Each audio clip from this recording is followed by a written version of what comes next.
Hey everybody, Nancy here. How are you? Happy Tuesday. Welcome to our Tuesday live Q&A tips. This week we're talking about trade shows, but we're not actually talking about it in the way that we've talked about it before because we've talked about trade shows a lot, prepping for trade shows. I've done videos, I've done tip sheets, all kinds of stuff. But tonight we're actually talking about designing for trade shows 101 with APP member Kayla. How do you say your last name? Pipco. Pipco, that's what I was going to say, of Docs Design. Hey, Kayla. Hi.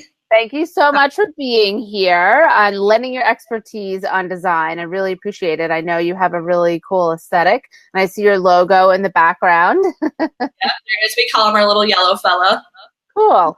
So just before we get started, anybody that's watching, if you're watching the live and you want to ask a question or you have a comment as you go, please put your full name in the comment. Right now, BeLive still does not show the person. We'll see your question, but I won't see who's saying it.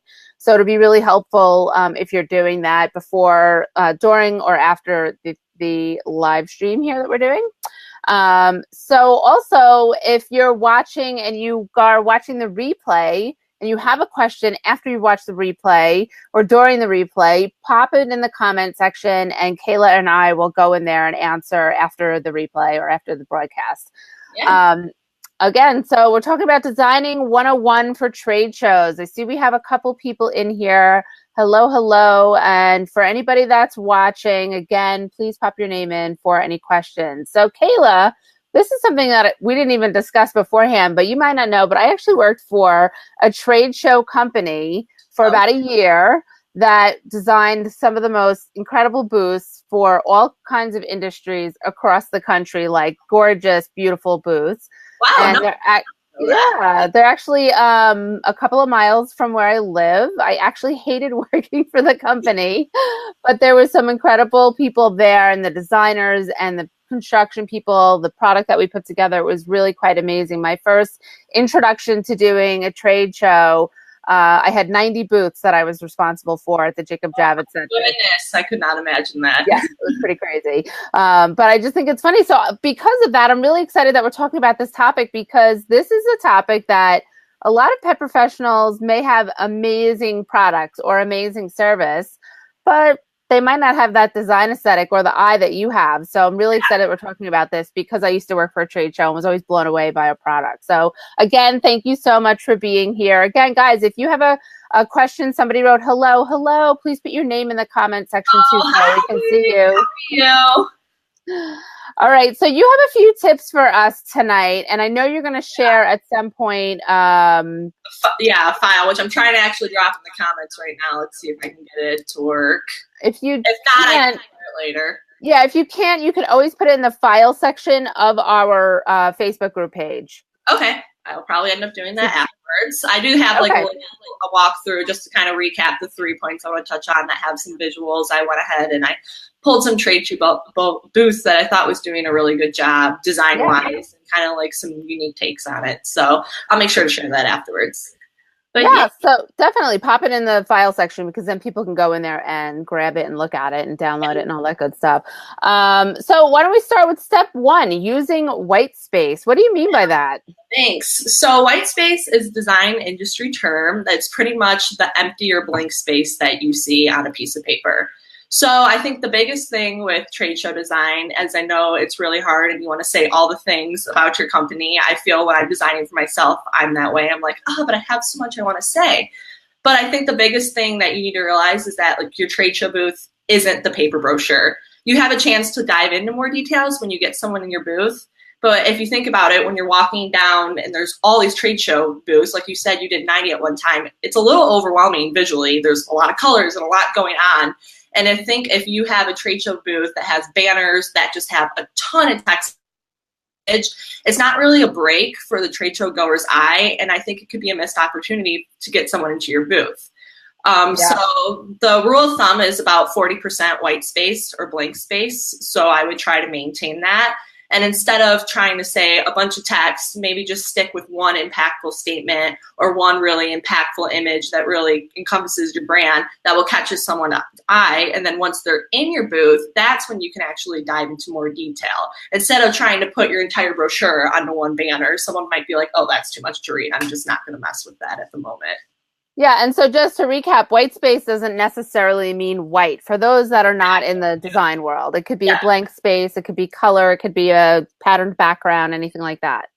Yeah, it's just no text, no image. It's just somewhere to let your eye breathe and kind of draw your eye focus of what the design is going to be.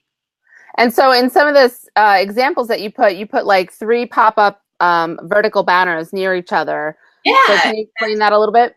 Yeah, I'm like dropping images in the comment section as we go. So one I actually did for a trade show. They had come to me and they had banners and they wanted to show as many pictures as they could.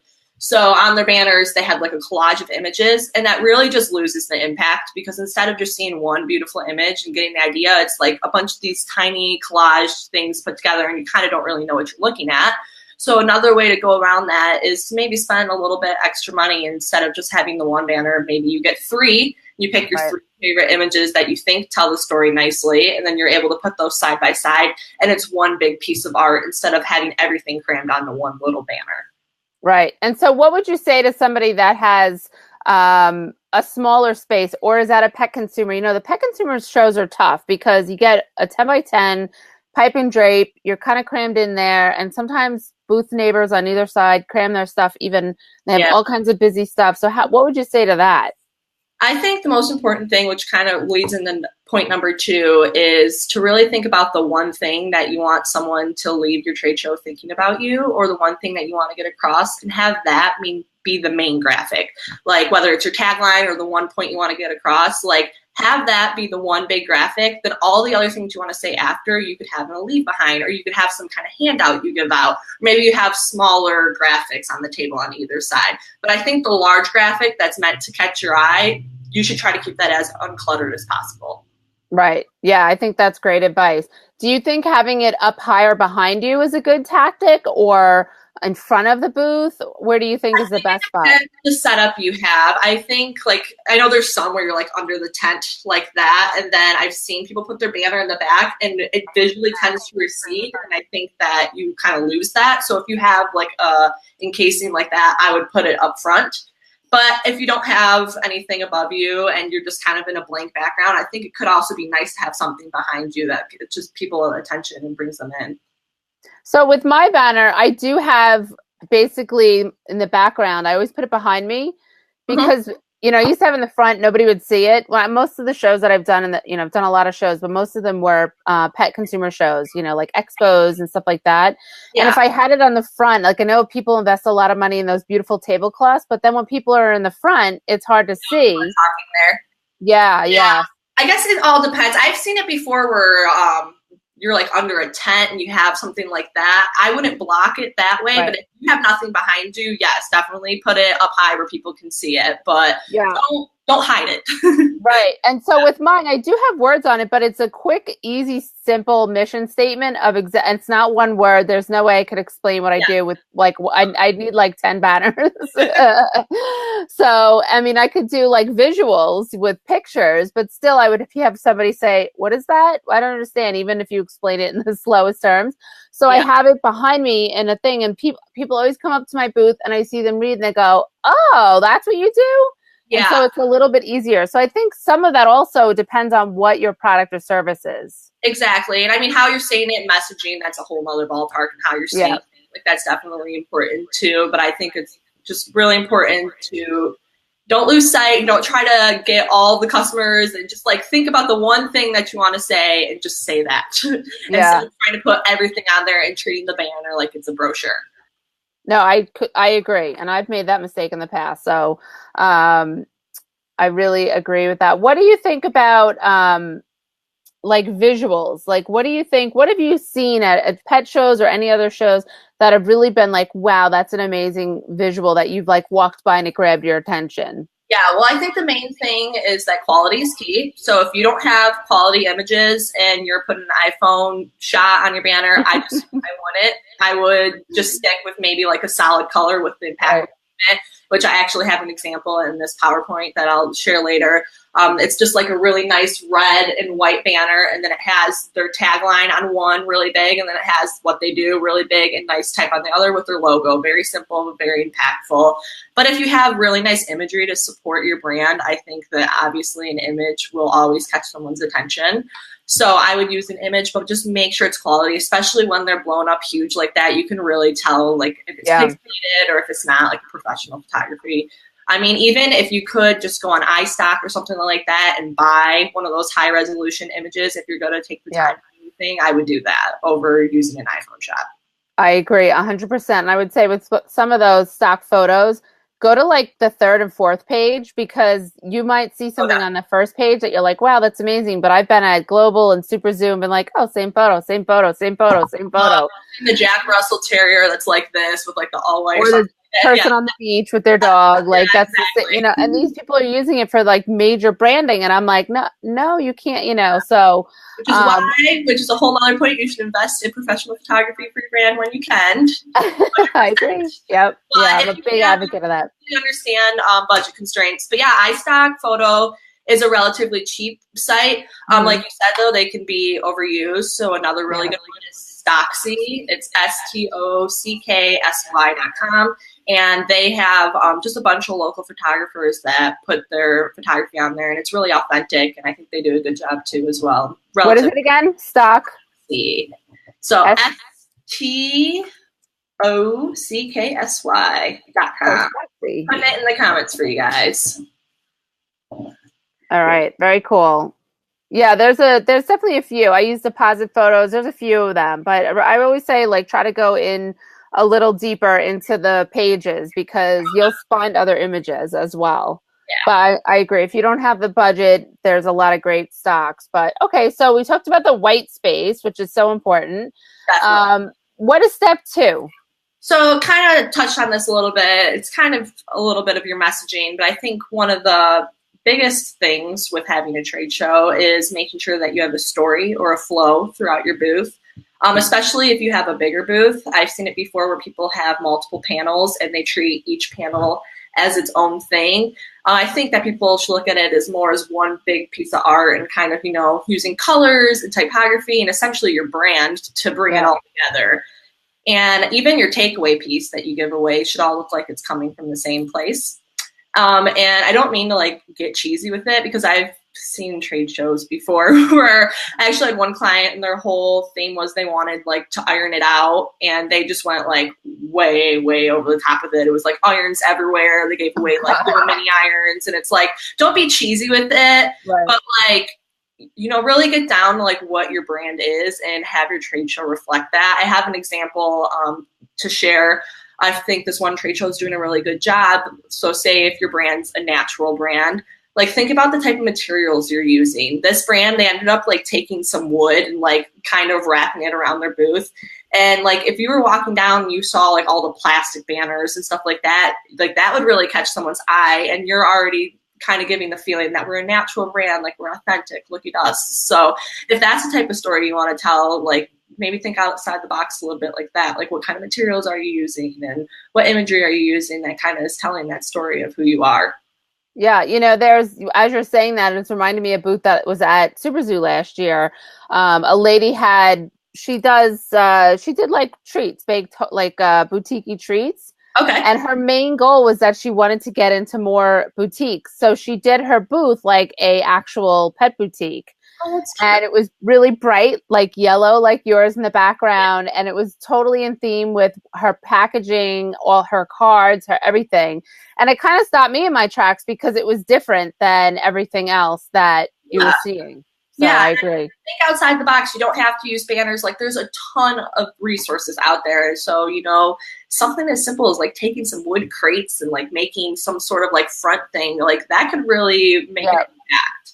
And I also have another example. Sonia, I think is how you pronounce it.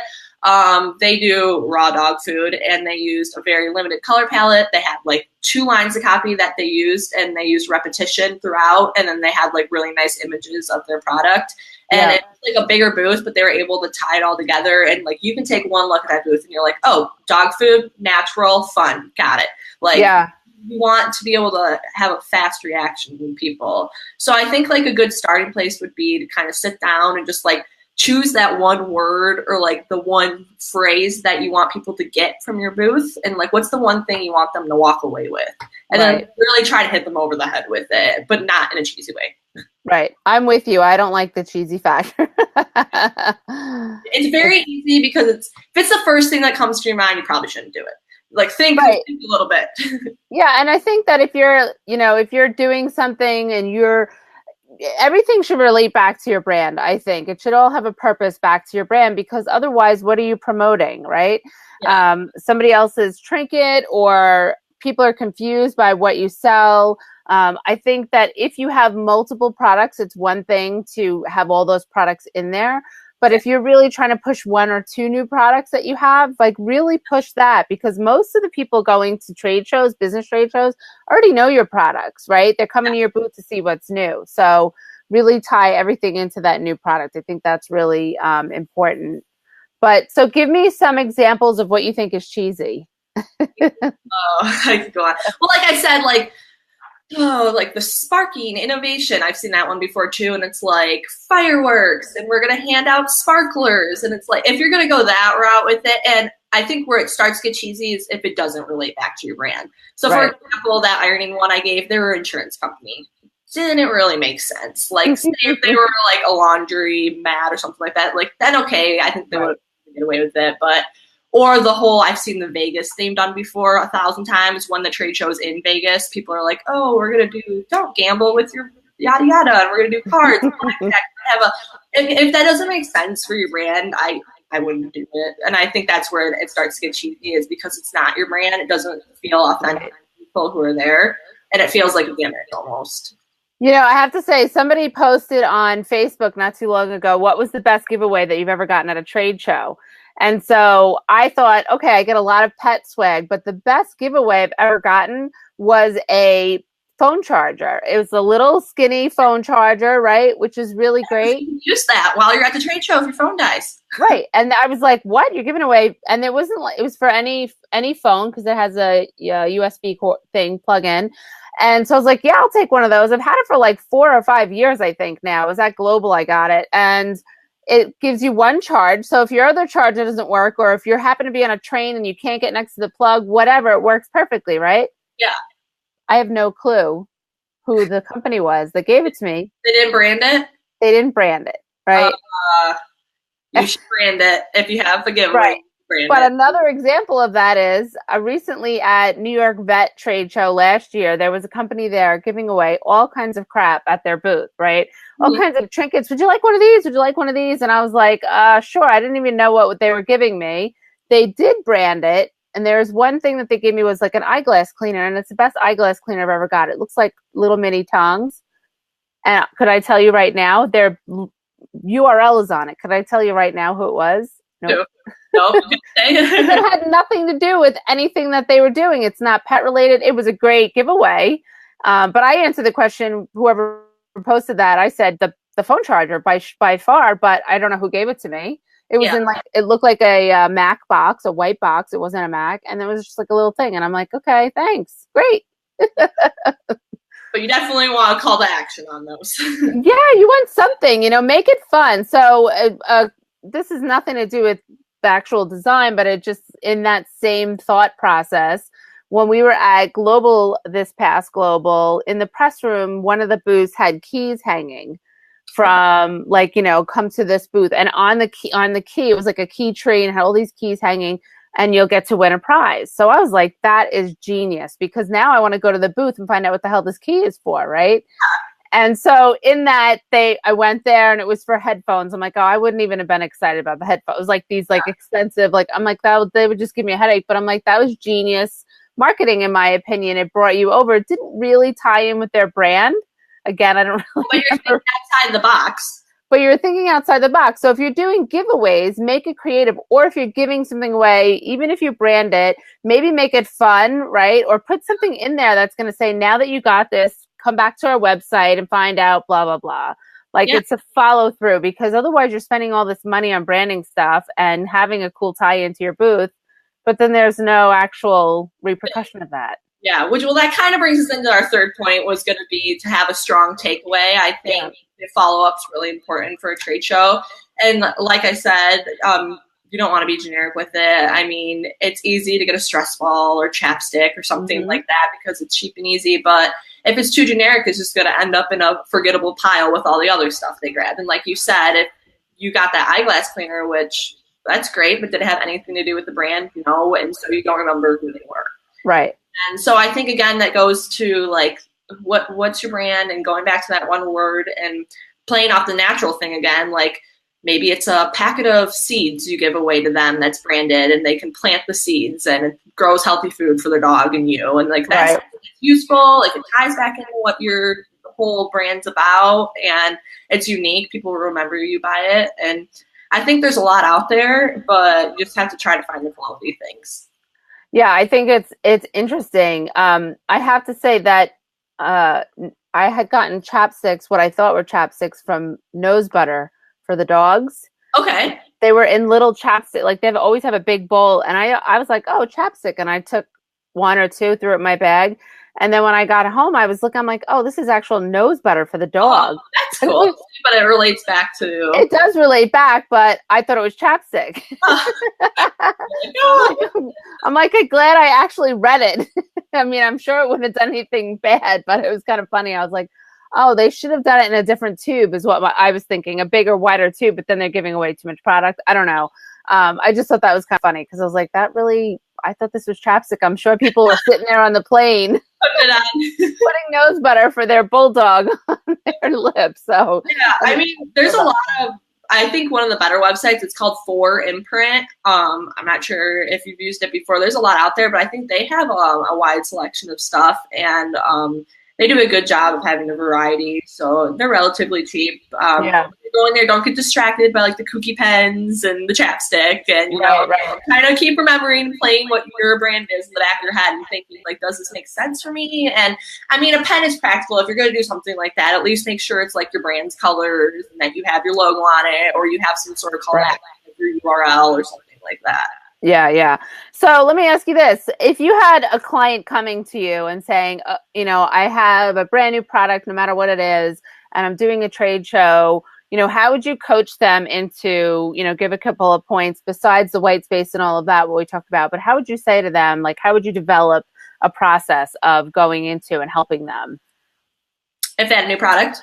A new product, yeah. Or just their brand. Well, usually I sit down and I would first ask them, like, what are your feeling words for your brand? That's what I use them. And then usually I get things like fun, authentic, blah, blah, blah. And I'm like, okay, well, let's like dive a little deeper into that. Like, what are the emotions you want to get from that? And then from there, I created some mock-ups. It's usually around 3 or 4 and they could pick from. And it's like, we can either go this way with it. Maybe we're using imagery a lot. And maybe, we're going to tie in like some fake grass that goes around to give the authentic feeling. Or maybe we're going to go strictly with the products to feature. And we're going to use really big, large product photography. And we're going to have like a beautiful display of that up front. And then maybe the other version is maybe it's more focused on your brand. So I have 3 options like that. And then usually that's when it dawns on them like, oh no, this is what I'm trying to say. Like I really want to focus on the product. So let's do these beautiful product imageries and then focus on that. Then from there, it's a lot of inspiration imagery. I plan out the floor plan, like, okay, where's the product going to be? If you have a larger booth, what are the displays going to look like? How are you going to get those fabricated? Where are we going to get them from? If it's a smaller booth and you're working with not a lot of real estate, it's like, what can we do to make the most of the space? And if we have one banner, what's the most impactful thing to go on there? And then really just tying it all together with the giveaway pieces. I usually will design some sort of like takeaway if it's like a card or a postcard. And then if it's a product, usually it's samples that are given out. But if not, kind of coming up with that creative giveaway to help them kind of where they want to go with that, and then helping them brand it.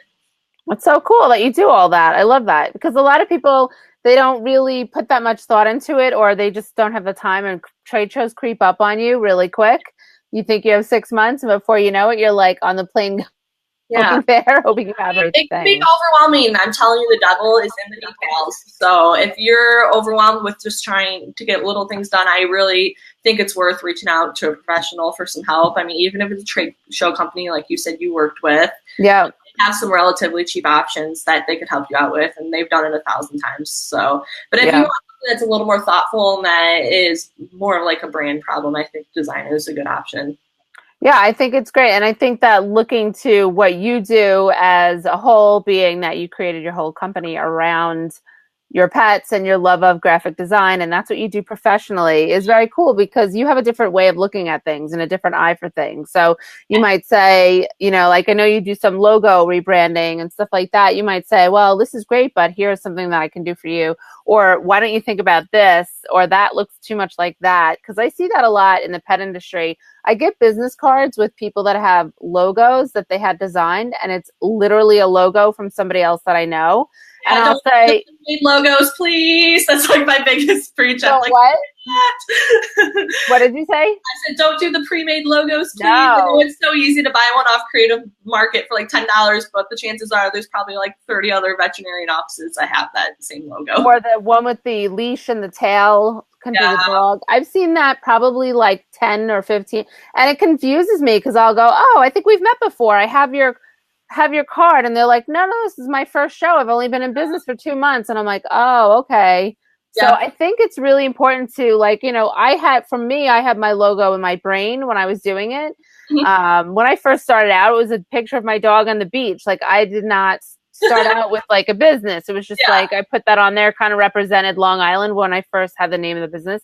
And then when I was rebranding, I'm like, okay, I want something that looks professional, has something that's USA related, and but also that it's a pet. But I didn't want anything like cutesy, just because that's not what it was representing. And I love all the cutesy stuff. Don't get me wrong. I wish I could have a lot of different things like that. But I had it in my head, and I have a graphic designer that I went to, and I was like, here, and we went back and forth quite a bit, which I'm sure you do with your clients. Which is like the biggest thing I think people misunderstand about design is this: we really are therapists. Like, you like understand that. Like, I think the biggest thing that I deal with when I'm doing with clients is just messaging. It's what are you going to say? Like, content. Right. Huge thing. And I mean, we think about that stuff, and I always tell my clients, like, I'm the target audience for most. I have 2 dogs. I'm like a crazy dog mom. I have pet chat. I have dog TV. I have like, I pay for all that stuff. So I'm like, I know how to talk to dog parents. I know how to talk to right. that you're trying to target. And so it's like, what are we going to say? How are we going to say it? And what is it going to look like? Right. So it's more than just a logo. It's like I preach, it's the brand. So yeah. people come to me and they're like, I need a logo and I just want that. And I'm like, well, what colors are you going to use? Like, what's your typography going to be like? Like, it's not enough just to put that on everything. Same with the trade show. It's not enough to just have banners with like your logo. It's just white. Then you're going to give away a generic. Like, what's your brand? Like, what are you trying to get across? Yeah, no, I think that's really smart. It is true. It does take some time to really get that logo the way you want it, and tweak it and all of that, and do some research. I mean, because you have the background of researching and you're creating something brand new. But I would also say to people that if you have an idea in mind and you're hiring somebody aside from Kayla, make sure that you do your research and that they do their due diligence, because it could be something very similar that is really, really close. So I'm jumping all around as usual, right? So what other tips do you have as far as design for trade show booths? And guys, if anybody has any questions, I know we had Kim and Gay in the chat for a bit. Hello, ladies. I'm going to drop my PowerPoint into the files just so you guys can kind of look along and see what I was talking about. Is it PowerPoint or the PDF that you were? PDF. Oh, okay. Yes. Yeah. But I mean, I think the biggest thing, like I said, was white space. But I also just think design-wise, it's just staying true to your brand. And I think people can get a little overwhelmed with trade shows and they're like, I want to be different. I want to be this. But it's like, if you're not using purple for anything, don't use purple. Like stick to what you know and stick to what you've been trying to communicate into if you have customers who are following like what they're used to seeing from you. Keep it consistent. Really repetitiveness is key. Like I said with that one Sonia trade show, they had the same phrase like repeated over and over and over again. It was like on their little handout and then it was on their thing. And it's like that sticks in someone's mind, being repetitive like that, and the same colors and the same image and the same thing over and over again. Really hit with it. Yeah, it's kind of funny. I was at an event last week in New York City, and this is just like branding 101, right? Because I have the same picture on all my stuff, which I need to update. But me and my old dog, Max, and some guy handed my card, and we were talking. He's like, we just connected on LinkedIn. He's like, that's the same picture because it's on my business card. So I was like, great, and I was telling a friend, she's like, oh, isn't that so cool? And I was like, yeah, I'm like, it's branding 101. I'm like, put all the same stuff so people know who they're talking to. Exactly. And I think people can get a little confused with that too, because maybe you have 20 products and you're trying to produce those in different ways. So, but again, guys, if anybody has any questions, let me know. Let Kayla know. Pop them in the comment section.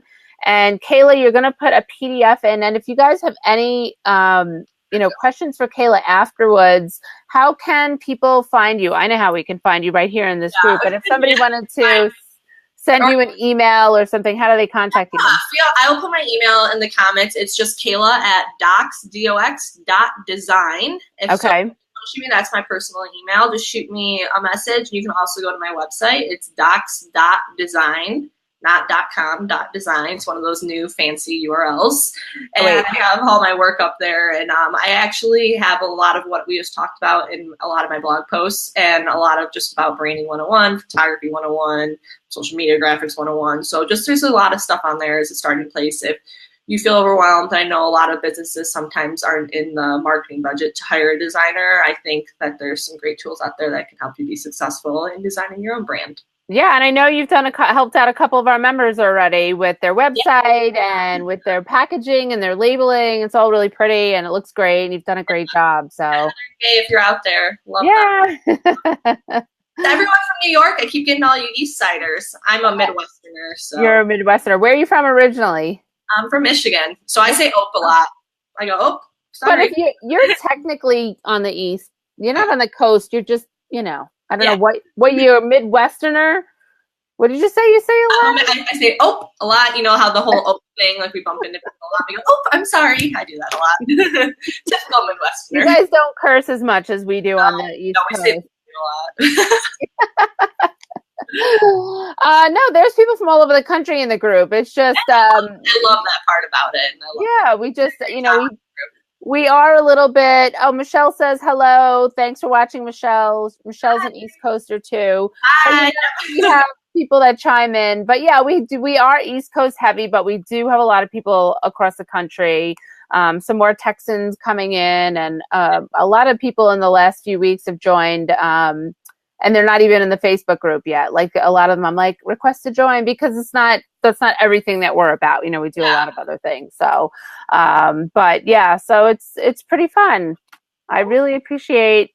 Hey there, Gay has been saying hello. But I really appreciate your expertise and a different thought process. And I've learned some stuff, and I'm sure everybody that's watching now in the replay has learned some stuff, and they might be questioning, oh my God, Super Zoo's next month. I need to change some things. They're coming up. So yeah. Are you going to Super Zoo? I am not. You're not. No. I'm not. Hopefully next year. I'm not going either, and I am so excited I'm not going. Well, you're just at Global, so that's a lot of travel. I know, it's a lot, and I have like 4 events coming up in the next 2 months that I'm going to be at. So I'm like, we're going on our honeymoon, so I'm going to be busy. That's so cool. When are you going? July. Awesome. That's a good time to go. Yeah. Well, again, Kayla, thank you so much. Guys, if you have any questions, pop them in afterwards. Please don't be shy. We're here to help. And I really appreciate your time. Pop the question into the comment, check out file section. And if you have any additional questions and you don't want to put it in the comment section, just email Kayla. She'll put it in the comments. Yep, I will. Thanks, guys. All right. Thanks, Kayla. Bye. Bye, Nancy.